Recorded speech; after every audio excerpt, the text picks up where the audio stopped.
Good evening, everyone, and welcome to VIVA and the VEINS 2025 Fall Data Preview webinar. The purpose of this webinar is to give you a bit of a sneak peek to some of the late-breaking clinical trials that we'll be discussing this year at the VEINS and VIVA meetings. My name is Brian DeRubertis, and I'm from New York. I'm a vascular surgeon at Weill Cornell Medicine and a member of the VIVA Foundation Board of Directors. So tonight's program features 5 of the 23 late-breaking clinical trials to be presented at the VEINS and VIVA meeting. In this webinar tonight, we'll review some trial backgrounds, design, methodology, and we'll lay the foundation for some of these upcoming first on podium data sets that will really hopefully hope to shape the future of clinical practice and advanced patient care, which is really the focus of our meeting each year. We hope that you will join us in Las Vegas, November 1st through the 5th, for the full slate of the results from these trials, as well as 18 additional late-breaking clinical trials. They'll be presented along with with expert discussion, discussion of the different trials and the results and analysis. So register today to secure your spots. So I want to introduce our panel, which you'll be seeing here joining me on the screen. We'll begin with Ehrin Armstrong, who's an interventional cardiologist from Swedish Medical Center in Denver, Colorado. Parag Patel is an interventional radiologist from the Medical College of Wisconsin in Milwaukee. Joining us also is Joshua Beckman, a vascular medicine specialist from UT Southwestern in Austin, Texas. And 2 of my vascular surgical colleagues, Venita and Chandra from Stanford University in Stanford, California, and Kathleen Gibson will be joining us in just a little bit from Lake Washington Vascular Surgeons Group in Bellevue, Washington. Tonight, you can ask questions through the chat on the Zoom link. Dr. Armstrong will be monitoring those and answering some of those questions and then bouncing them to some of the questions to the group as well. So we'll get started now, and we're going to begin with the first presentation by Dr. Sahil Parikh, titled Prolonged Efficacy and Safety of a Drug-Eluting Resorbable Scaffold in CLTI, Preview of the 3-Year Outcomes and Subgroup Analyses from the LIFE-BTK Trial. Sahil, take it away. Hi, everybody. My name is Sahil Parikh from Columbia University in New York, and on behalf of Brian DeRubertis and Ramon Varco and my co-investigators, I'm privileged to share with you our data on the LIFE-BTK trial. Our talk's entitled Prolonged Efficacy and Safety of a Drug-Eluting Resorbable Scaffold in CLTI, 3-Year Outcomes and Subgroup Analyses from the LIFE-BTK trial. Most of my disclosures are related to research in this space. Yeah, I think by now for this audience, everybody recognizes that CLTI is a vascular emergency with a very high morbidity and mortality in this patient population. Infrapopliteal revascularization is often the key to limb preservation, and endovascular therapy in many settings is the preferred therapy. Angioplasty is largely the standard of care, but has high rates of restenosis and reintervention, and we've been looking for alternatives for this approach for many years. In the last several years, we've had emerging data from this trial demonstrating that drug-eluting resorbable scaffolds like these free BTK offer a novel approach for the treatment of this patient population, where we combine the scaffolding mechanical support coupled with local drug delivery as anti-proliferative therapy, as well as ultimate resorption. The LIFE-BTK trial is a randomized trial that evaluated these pre-BTK everolimus-eluting resorbable scaffold in patients with CLTI and infrapopliteal artery disease. The Esprit BTK device, as everybody knows, is a drug-eluting resorbable scaffold made out of a PLLA polymer system with 99 microns thickness. The coating has a PDLLA copolymer with everolimus solution over the course of several months, and there are 4 platinum markers on either side to allow visualization. There is the original monorail delivery system and now an over-the-wire delivery system. The LIFE-BTK RCT enrolled 261 patients globally, randomized 2-to-1 to Esprit BTK versus angioplasty. We presented the primary data at TCT in 2023, and last year at VIVA, the 2-year data, which were recently published in Circulation. And this year, we're proud to share the 3-year data, which I think will herald a new standard in this treatment paradigm. We're also proud that FDA approval was garnered for Esprit BTK in 2024, and CE mark just recently in August of 25. I think everybody recognizes the clinical trial design. We had primary efficacy endpoint that included limb salvage and primary patency. That was a composite of freedom from binary restenosis, target lesion revascularization, and total occlusion of the target vessel, and ipsilateral amputation at 1 year, coupled with major adverse limb events and perioperative death as a safety endpoint. There were 2 powered secondary endpoints. One was binary restenosis by itself, and the other was freedom from above ankle amputation, TLR, and total occlusion, a more conventional endpoint in this clinical trial space. The initial trial enrolled 261 patients. At 3-year follow-up, there is some regression with 80% follow-up in the SPRE group and 73% follow-up in the PTA group. Inclusion-exclusion criteria denoted here, basically the proximal 2/3 of the infrapopliteal circulation with greater than 70% stenosis and up to 170 millimeters total in Rutherford Becker 4 and 5 patients with target lesion vessels with reference vessel of 2.5 to 4 millimeters. The clinical population of the trial is noted as high comorbidity, including almost 3/4 diabetes, roughly half are RB4 versus RB5. The distribution of scaffolds throughout the infrapopliteal circulation was relatively even. And as we've shown before, the primary patency at 1 year showed a 30% advantage in the composite endpoint for the SPRE scaffold versus angioplasty, with almost no difference in the primary safety endpoint. The first powered secondary endpoint, which was binary restenosis, showed a 2-to-1 advantage for the scaffold over angioplasty. At 2 years, this difference was largely preserved with a composite primary freedom from TLR occlusion, binary restenosis, or ipsilateral amputation of 68.8% in the SPRE group compared to 45.4% in the angioplasty group. Similar safety at 2 years, and similar delta in binary restenosis 2-to-1 in favor of the SPRE compared to angioplasty.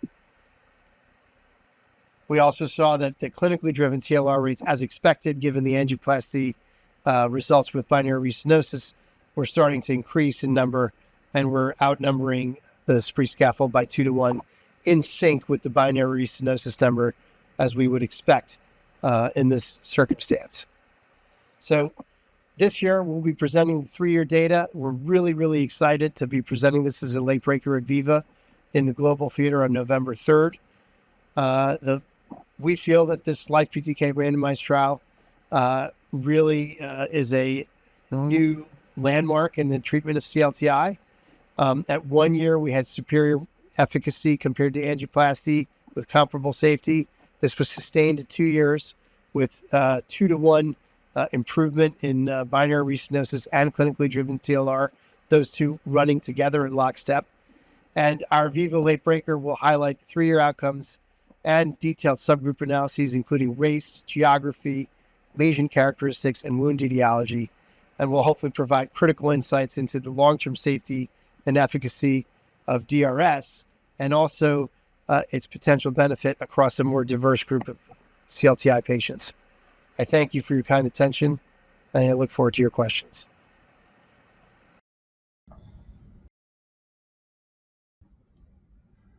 Okay, thanks so much. That was a great presentation, Sahil. So obviously you and I talked about this data quite a bit, as have many on this panel. Maybe the first question, I'll start off by asking, can you compare and contrast a little bit the 1 year and the 2-year data? You know, obviously the 1-year data was quite exciting when it was first presented. Last year we presented at VIVA the 2-year data, and we really did see a lot of change between 1 and 2 years. Obviously, we don't know what's going to happen with the 3-year data until that gets presented this fall, of course. But maybe talk a little bit about what you saw between 1 and 2 years. Well, I think we were all worried that there would be a late catch-up. Specifically, we know that the biological efficacy for all of these devices is during the drug delivery period, which really is concluded about 120 days. And with this scaffold in particular, we start to see loss of molecular mass and resorption of the device in the midst of 1 to 2 years, and then certainly by 3 years we expect, near total resorption, if not complete, involution of the device. And so there was concern that during that time there would be a regression, and that there would be a narrowing, if you will, of the delta between those two groups. But we didn't see that, which I think is very interesting and consistent with the biology we've seen in other vascular distributions with this device. So that was, I think, what was most notable. Getting the kind of efficacy we see here in 2 years in this kind of population, where there's such a high rate of morbid and mortal events, is very, very encouraging.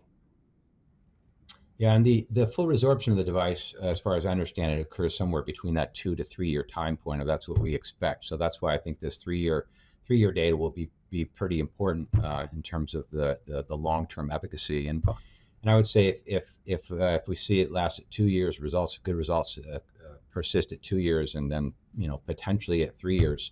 What do you think that means for adoption of this device? Do you think this means this will become a standard of care if it isn't already, or do you think there's still more information or data that we need to see? Well, certainly I think it's going to be very encouraging. I think a lot of people were waiting with bated breath to see if there were going to be late events. There's other vascular distributions in which there were concerns about scaffold thrombosis and other adverse events. We just don't see that out to 2 years in this data set. So, again, we expect that we'll see, a good amount of information about the durability of the device once we get out to 3 years. I would remind people that 3 years is the last binary restenosis data we'll get with duplex ultrasound that's mandated. We'll have check-ins with the patients at years 4 and 5, but I think the granularity of the data and the depth of the analysis will be the greatest out to 3 years. So this will be, in some ways, a very important landmark in the trial. Yeah. Let me open it up to the panel. Venita, how about you? Do you have any comments on either the results you've seen so far, or where you think this device is going to go moving forward? Yeah, I think, first of all, great talk. I'm looking forward to seeing the data, and I'm glad you kind of talked us through that resorption timeframe, because that was my main question in terms of when do we really think we may see a difference. And I think you're right, this is going to be the time, if not already has passed. Can you remind me, it's been a minute since we've talked about it, the 1 year results. Can you remind me the amount of calcium burden in these patients? And is that one of the sub-analysis that will also be done? Yeah, we'll see. The amount of calcium in general was relatively modest. So most of the patients were mild to moderate. There were very few severe calcific patients by design in the trial. We were mandating that no adjunctive lesion preparation was required or permitted in the trial. So for equipoise reasons, for POBA versus the scaffold, there was no other treatment. So there's no severe calcium patients. So again, compared to what we see in the real world, both lesion lengths were shorter and the calcific burden was a little bit less, but we are in the midst of a post-market registry that's including patients with end-stage renal disease and other lesion characteristics and all comers. So, I think we'll get more of those data and other data sets as we see more commercial use. Ehrin, the results showed about a 50% reduction at 2 years in TLR, target lesion revascularization procedures. Can you talk a little bit about the impact that has for patients? What do you think this means for patients having a reduced reintervention rate? Yeah, I think the value of that is huge. I mean, reducing the actual number of repeat procedures that are required, I think ultimately, be curious to see these analyses too, I think would reduce the actual overall cost of the healthcare system. And I think another thing that'll be interesting to see from analysis of this data and from the post-market evaluation data is the rates of wound healing overall, because I think that's a huge both cost driver and means that patients are, going in every week to wound care centers. So I think that presumably the decrease in the binary restenosis and the TLR would also translate into faster or at least long-term rates of wound healing and prevention of recurrence as well. Yeah, all great points. So very, very nice presentation, Sahil. We're certainly looking forward to seeing this last imaging time point for this trial. We're going to move on now to the next presentation. We're going to call up Dr. Dan Clair, who's going to present transcatheter arterialization of the deep veins, preview of the 6-month outcomes from the PROMISE 3 trial, another very important trial that we'll be seeing this year at VIVA. Dan? Good evening. I'm Dan Clair. I'm the chair of vascular surgery at the Vanderbilt University Medical Center for the Department of Vascular Surgery. And I'm going to talk about transcatheter arterialization of the deep veins to provide a preview of the data we hope to reveal at VIVA this year, the PROMISE 3 trial data. We all know that there are patients with critical limb-threatening ischemia who don't have great options for revascularization. This is a minority of the patients, estimated to be anywhere from 10 to 20% of the total population. And for these patients, transcatheter arterialization of the deep veins has proven to be beneficial, at least in initial studies looking at this procedure and at the LimFlow technology for treating these patients. The LimFlow 6-month outcomes will be presented on November 4th at 10:45 a.m. The Clarity study, also funded by LimFlow, initially showed a look at patients who have non-reconstructable vascular disease and were not entered into the trial and did not have deep vein arterialization. As we look at these patients, we know that they have nearly a 50% risk of limb loss within the first 6 to 12 months and a 30% risk of death within the 12 months. This is really a poor outcome for these patients, with less than 20% achieving ambulation with limb salvage and living to the extent of at 1 year. The LimFlow transcatheter arterialization of the deep vein system involves essentially 3 components: the crossing catheter and venous receiver catheter, the antegrade over the wire valvulotome, and the extension and crossing stents, which are purpose-built for this type of procedure. Initially, access is gained into the lateral plantar vein under ultrasound guidance to assess and allow access to the venous system, and antegrade arterial access is obtained in the same limb. The crossing is done with the arterial and venous receiver catheter, and then the crossing point is dilated with the angioplasty balloon and the antegrade valvulotome catheter used to lyse the valves all the way through the venous system. The stents are then placed over this wire, and the arterialization circuit through the pedal venous arch is created and maintained intact at the initial procedure. Patients enrolled in this study are those most commonly with desert foot, as shown in the arteriogram here. And most of these patients have minor wounds, but all of them have had wounds. You can see a typical outcome from a TAB-V procedure on the right, and the result for this patient enrolled in the trial. There have been a number of studies that have looked at this technology and this procedure already. They've been published in the JVS and the New England Journal of Medicine, with now more than 200 patients enrolled in these trials. Because of the results of these trials and the data that has been presented, this performance of this procedure has been included in multi-societal guidelines for management of patients with critical limb-threatening ischemia. Here you see the data from the PROMISE 1, 2, and PROMISE UK trials. The PROMISE 3 trial matched the inclusion criteria. These are Rutherford 5 and 6 patients, and the follow-up for this trial is continuing. We'll have 24 centers who will be part of the presentation, enrolling 100 patients, and our initial data will be the amputation-free survival at 6 months. If we look at the early data from the PROMISE 1 trial, which was 30 patients, limb salvage at 6 months was nearly 80%, with wound healing in about 2/3 of these patients. The PROMISE 2 trial at multi-centers now with a widespread enrollment at 20 centers, 99% success rate with limb salvage of over 75% and wounds healed or healing in almost 3/4 of patients. In the Promise UK trial, 28 patients, 96% technical success, 80% limb amputation-free survival, and 85% healed or healing.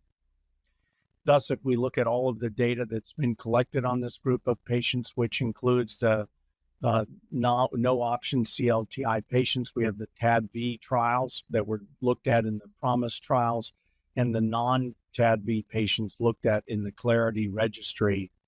The comparison life table analyses you see here in blue, the TAD-V patients with 70% amputation-free survival out to a year, and then the non-TAD-V patients, a 20% reduction in that out to a year.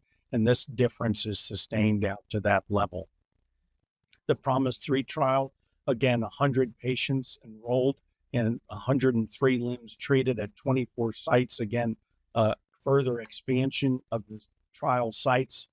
If we look at this data again across in a tabular form, limb salvage somewhere between 75 to 80% in previous trials, amputation-free survival from 65 to 75%, and wound healing in at least 2/3 of patients in nearly all of these trials. So in conclusion, TAD-V clearly has shown substantial clinical improvements from the observational studies that have been looked at so far in the treatment arms of the TAD-V Promise trials. Positive outcomes have clearly been shown in these trials, and we're hoping to present this data to show continued advancement with the Promise 3 data, 6-month amputation-free survival to come at VIVA soon. Thank you. Thanks so much, Dan. That was a nice presentation. Of course, we've all been following the course of this type of treatment. This is something that is a novel new therapy that we can now offer patients that otherwise would have no options to go to amputation, obviously. Maybe I'll start with a question for you, and then we'll open to the panel. Promise 2, obviously, there were patients, and anytime you have an IDE trial or a pivotal trial, you're going to have some inclusion and exclusion criteria. The excluded patients in Promise 2, as far as I understand, went into the Clarity registry.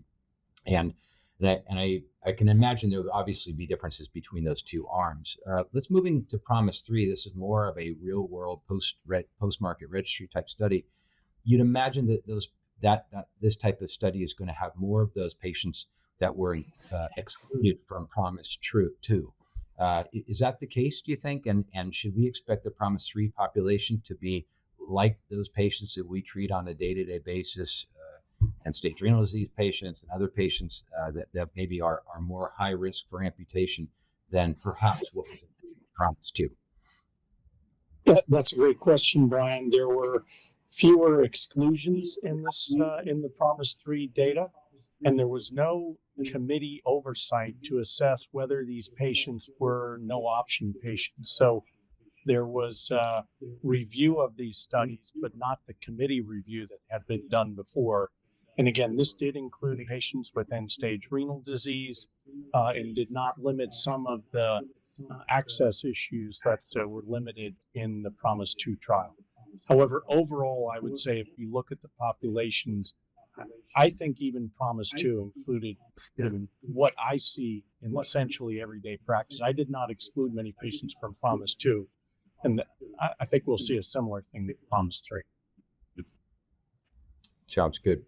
Hey, Dan, I was wondering if I could ask a question just about how you think this works. And by that, I mean, I understand that we are bringing blood to the limb in a different way, but the follow-up angiograms to me always look like the vasculature is much improved, both large and small vessels. And I was wondering, what do you think is going on here? And does it give us a sense as to what it means to have a desert foot, at baseline already? But Josh, that's another great question. And I will tell you, when you do these procedures, there is a group of patients who appear to have improvement early on and some improvement before the 6 to 10 week time period that I usually tell patients about. And I think some of that may be flow reversal to communicate through the venous system to the arterioles that have not been perfused by the arteries into the foot. And you can see that on some of the angiograms that are done. But I think the longer term outcome from this likely is some process of angiogenesis that's occurring. And I say that for two reasons. One is we see vessels that look new. And the second part is that if you look at the patients, this revascularization is sustained. I've not had a patient who's had success in healing who's required any further amputation after they've healed their wound. And so just understanding how this works suggests to me that we only understand part of what's going on. I agree. I do think we understand how to do it a little bit better, how to manage these patients a little bit better. Dan, do you have any objective or quasi-objective endpoints that tell you at 6 weeks or 10 weeks that you've achieved that degree of deep venous arterialization that now is changing the course of the wound? Is it just wound healing you're watching, or do you have some ultrasound characteristics or any other things that maybe can tip us off to how well these DVAs or these TADVs have matured at this point? So we have been watching the duplex pretty carefully on these patients, and we presented, I want to say just about a year ago, some information about looking for arterialization of the venous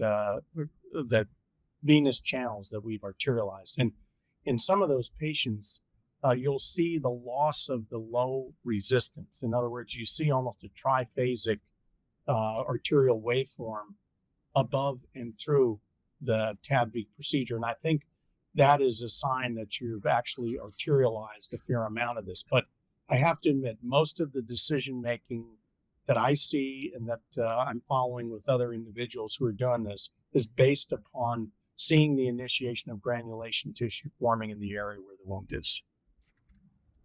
Great. All right. Well, thanks again. And once again, we're very much looking forward to seeing these results presented at VIVA 2025. We're going to move on to the next topic. Dr. Meghan Dermody will be discussing a preview of the one-year outcomes from the ROADSTER 3 trial, ROADSTER 3 study. Meghan? Hello, my name is Meghan Dermody. On behalf of the ROADSTER 3 study investigators, I'm honored to bring you a preview of our trial, which is prior to the presentation of our one-year outcomes. That's going to be at VIVA next month. TCAR is a hybrid approach to placing a stent in the carotid artery. There's active flow reversal, and that provides embolic protection. This procedure was approved by the FDA in 2015, and we've performed over 130,000 procedures in the United States up until now. ROADSTER and ROADSTER 2 were the initial clinical trials performed, and those showed safety and effectiveness for TCAR as a primary strategy to treat carotid stenosis in patients who were deemed high risk for carotid endarterectomy. ROADSTER 3 evaluates TCAR in the standard surgical risk population, so I'll be giving you a preview of what that trial design was like. This trial was sponsored by Silk Road Medical. That's now a wholly owned subsidiary of Boston Scientific. Doctors Jim Schermerhorn and myself are the national PIs, and we have an independent clinical events committee chaired by Dr. Parikh at Yale. ROADSTER 3 is a prospective, multi-center, single-arm, FDA-required post-approval study enrolling 344 patients at 48 sites in the United States between September 2022 and June 2024. All patients with severe carotid artery stenosis and free of clinical or anatomic criteria considered high risk for surgery were eligible. The per-protocol population was the primary analysis population based on FDA guidance, but we will present data of both the intention to treat and per-protocol patients next month. Our primary endpoint was the hierarchical composite of 30-day stroke, death, and MI, and as well as that in ipsilateral stroke within 31 to 365 days post-TCAR. The secondary endpoints were 30-day cranial nerve injury rate and the individual stroke, death, and MI rates at 30 days. We also looked at the 1-year ipsilateral stroke rate, which we'll again present next month. Independent neurological assessments were performed within 24 hours, 30 days, and at 1 year post-TCAR. Only patients that had a documented cranial nerve injury required a 6-month follow-up. So as mentioned, event adjudication was performed by an independent clinical events committee, and neurological assessments were performed by staff independent to the surgical team at each site. All patients required dual antiplatelet therapy and statins pre-TCAR and for at least 30 days post. We enrolled 344 patients with intent to treat. 2 did exit the study within the 30-day follow-up period, and we will again present our 1-year follow-up data next month. The majority of patients enrolled in ROADSTER 3 were less than 75 years old. Typically, female patients are underrepresented in clinical trials for vascular surgical procedures, but for ROADSTER 3, we did have a 43% enrollment rate for women. Here are the patient clinical characteristics. Approximately 16% of patients in the intention to treat population were symptomatic, and of them, 25% of their procedures were performed within 2 weeks of their neurologic event. The lesion characteristics at baseline are shown here. About 17% of patients had significant calcium burden, of course, making that lesion potentially harder to treat. About half of the patients had a type 2 or 3 aortic arch, and about 30% had atheromatous plaque in the arch. Of course, that can all make transfemoral carotid cannulation more challenging. 30-day outcomes reported at VIVA last year included CEC adjudicated death, stroke, and MI rates at 30 days. There were 3 strokes overall, no deaths, and no MIs. Cranial nerve injury through 30 days was a key secondary endpoint, which we shared last year. There were 2 patients with a cranial nerve injury recorded, and both completely resolved by 6 months. So our forthcoming presentation will include the primary endpoint for 30-day outcomes, for 30-day composite stroke, death, MI, plus the 1-year ipsilateral stroke rate, and we look forward to presenting that for everyone in just a month. Thank you.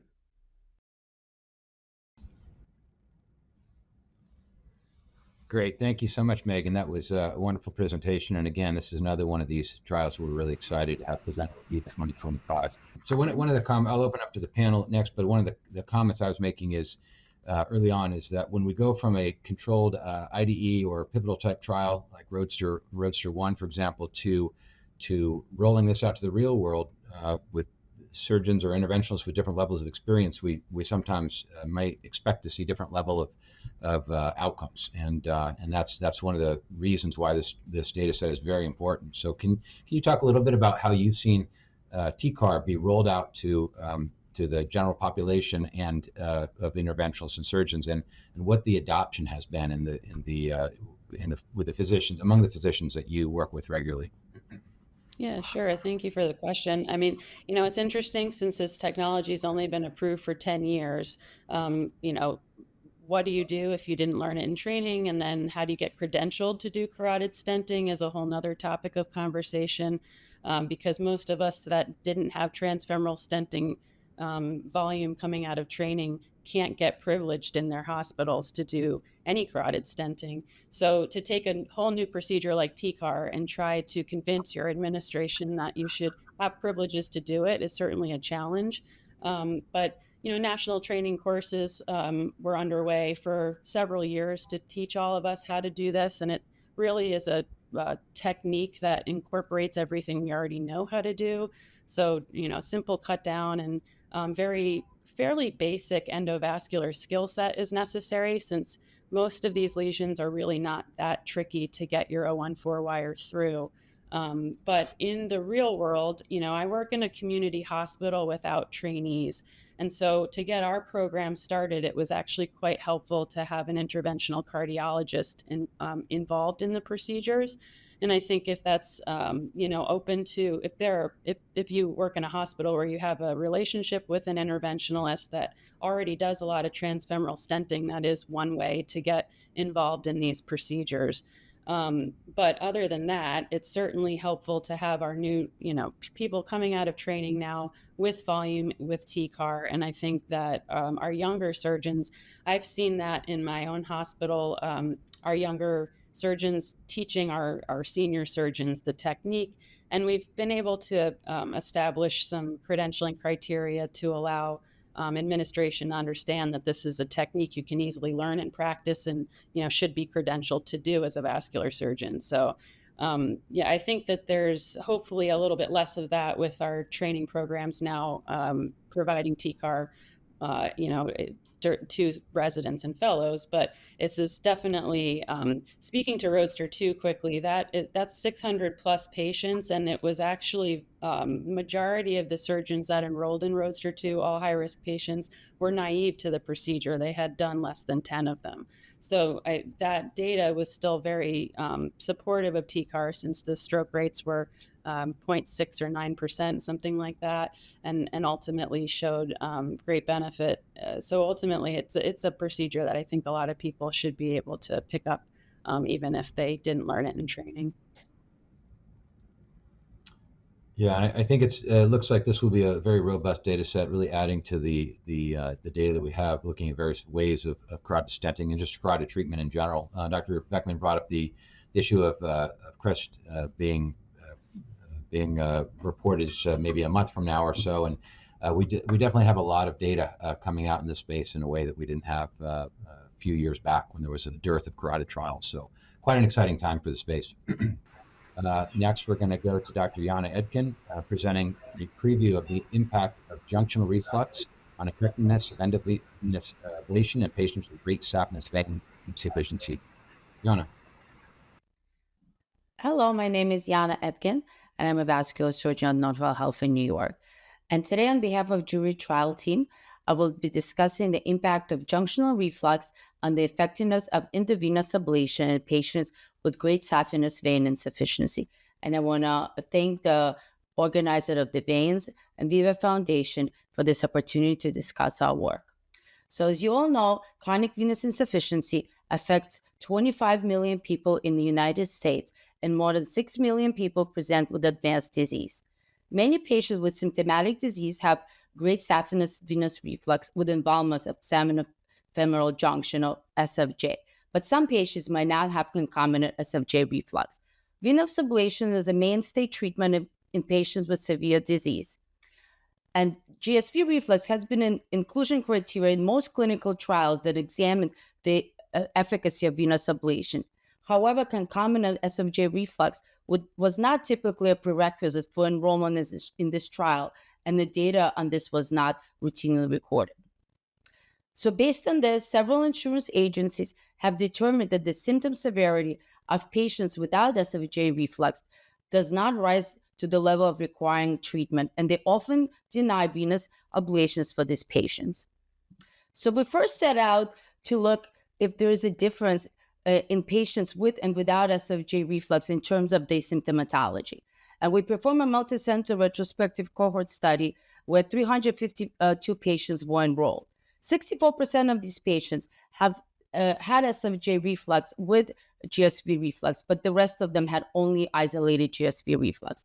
And what we found is that mean VSSF score in both groups was similar. So we concluded that the absence of SFJ reflux should not be decisive factor in determining treatment approach for the patients with chronic venous insufficiency and GSV reflux. So then we further thought to look what is the difference in the outcomes of treatment in patients with and without SFJ reflux after endovenous ablation. And the goal of all these studies was to influence reimbursement policies in several insurance carriers and to provide more access to care and these procedures for our patients. So we performed a multi-center observational study with the target to enroll 245 patients. This was sponsored by American Venous Forum through an unrestricted grant from Boston Scientific. And the data was collected and analyzed with collaboration with the University of Maryland Center for Vascular Research. The inclusion criteria for this trial is that we included adults with symptomatic C2, C3 venous disease who had a venous reflux in at least two contiguous above knee GSV segments with or without SFJ reflux. We excluded patients who had history of DVT, prior vein ablation in the index extremities, those who had a concomitant obstruction of iliocaval system, or history of end-stage disease, hepatic disease, or recent CHF exacerbation requiring hospitalization. All the patients received thermal or non-thermal ablation with adjunct phlebectomy or sclerotherapy as needed. Symptom severity was determined by VCSS at baseline and 3 months post-procedure. And the primary outcome of this study was the difference in change in post-procedure VCSS scores between the two groups of patients. We recorded demographics such as age, sex, race, and ethnicity. Also, procedural data was collected, such as treatment modality, ancillary procedures performed, success of ablation, and intra-op and post-op complications. Five study sites participated in this trial, and we enrolled 252 patients. 207 of them had SFJ and GSV reflux, and 45 patients had GSV reflux only. And the results of this study will be presented at the VEINS in 2025 late-breaking trials session November 2nd in Las Vegas. So I hope to see you there.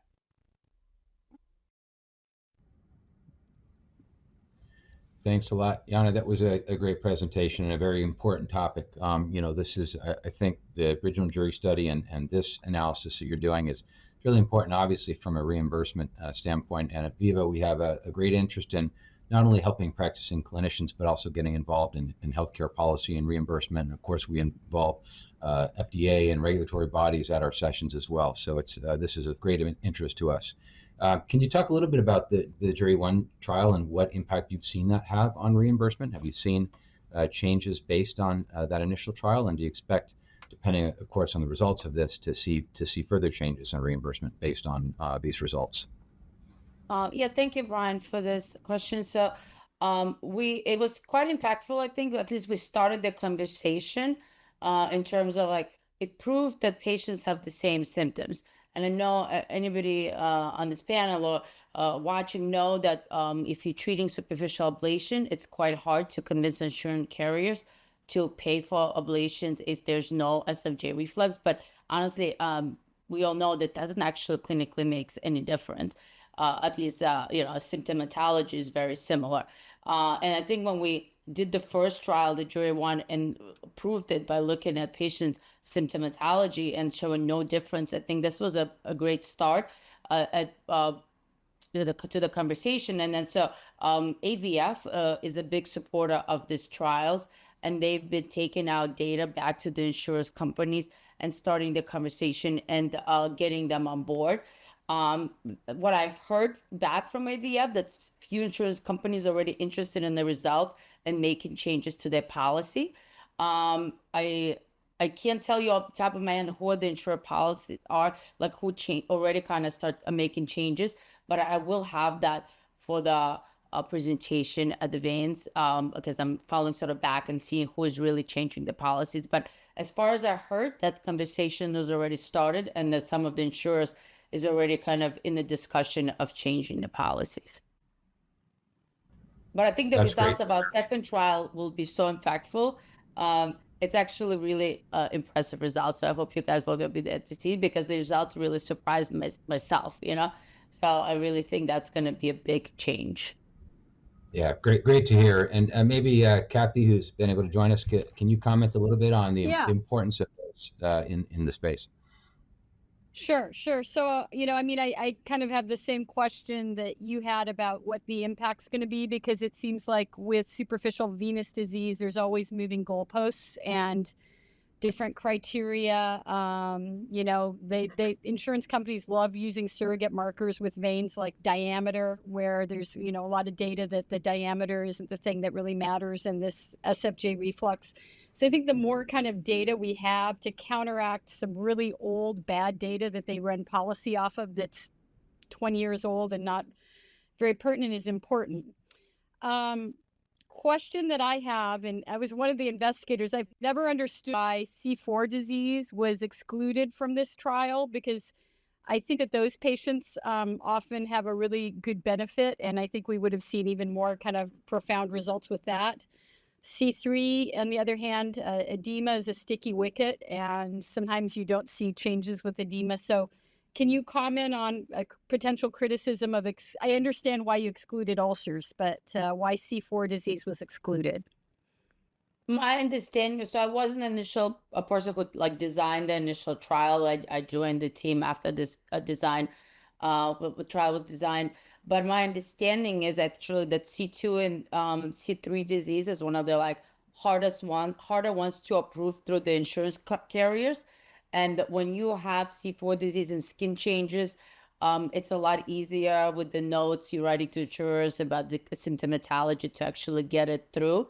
And I think the impact of it, we wanted to find, you know, to really improve the insurers and approval through, you know, the least severe disease, but probably more common, because C2, C3 disease is what we see the most.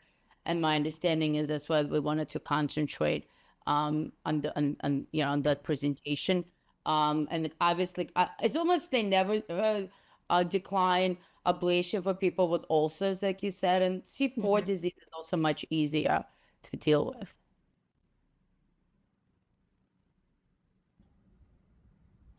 Yeah, the other thing that I've always found interesting is the way that a patient can have different findings on their ultrasound later in the day versus earlier in the day on simply days, depending on their activity. And it makes a single criteria like junctional reflux something that seems incorrect to base policy on or reimbursement on, especially when you look at it in light of some of these other factors of vessel size and the rest. So, all right, any other comments? Some of the centers, they stand patients up to kind of document reflux better, like right. So we didn't tell the centers how they should perform the ultrasounds or anything like that, because this was a prospective study, but it was every center had their own protocols for ultrasounds. Sounds good. Okay. Well, thanks again, Yana. Looking forward to this next presentation at VIVA 2025. We're going to move on to our final presentation of the night. Dr. John Moriarty from UCLA will be discussing the STRIKE-PE study, preview of one-year functional outcomes and quality of life in pulmonary embolism patients treated with computer-assisted vacuum thrombectomy using the 16 French catheter system. Dr. Moriarty. Well, thank you. It's good to be with you. I'm John Moriarty from UCLA in Los Angeles, and it's my pleasure to give a preview of what we're going to be discussing at the late-breaking session on the Monday of VIVA, what I think will be a terrific session. And I'm very proud to present some data from the STRIKE-PE trial. I'll be going into what that trial is in a few moments, but this presentation will be discussing the one-year functional outcomes and quality of life data that we have from these patients who are treated with the 16 French lightning flash catheter system. So I have several disclosures, and the main one related to this is that this trial is funded by Penumbra. What we're trying to do with the STRIKE-PE trial is to expand the evidence for pulmonary embolism treatments.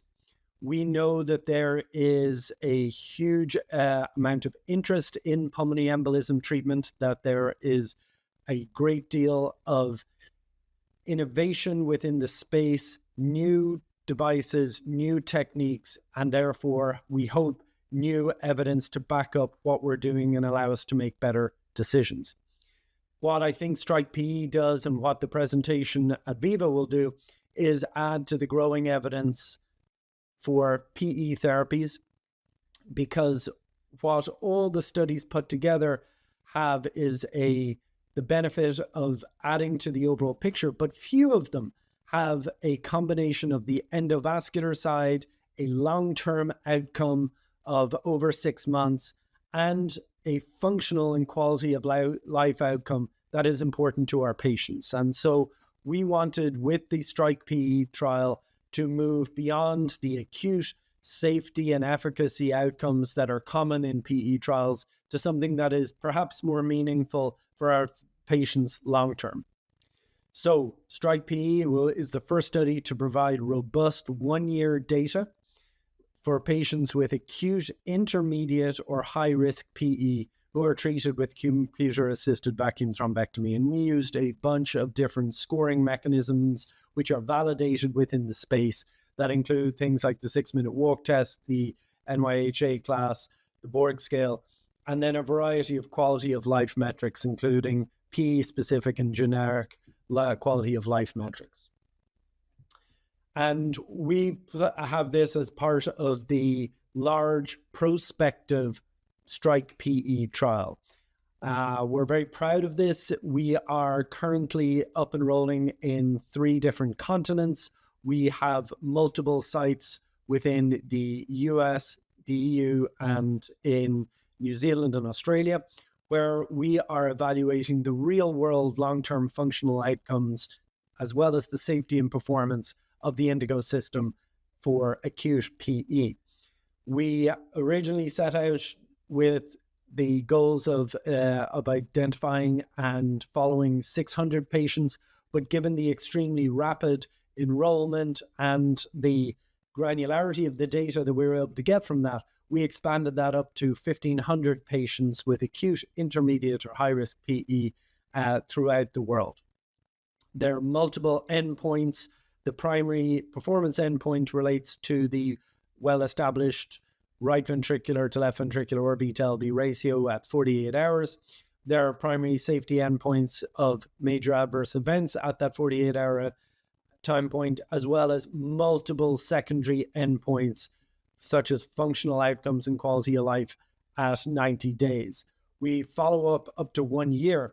And what I'm going to be presenting at VIVA is the first analysis of the 1-year results of those patients treated with the most modern, now most widely used catheter system, which is the 16 French catheter system. The Indigo system will, I'm sure, be known to many on this call. And what it is a combination of a aspiration catheter system with an engine pump, which is a continuous vacuum, which is modulated by a computer-assisted protocol, an algorithm to decrease the amount of blood loss while improving our ability to remove clot. And during the course of the trial, the newest iteration of this device, the 16 French system, came online in the US and then subsequently within the EU. And this is what is being used mostly for PE therapy and what we are looking at in this cohort.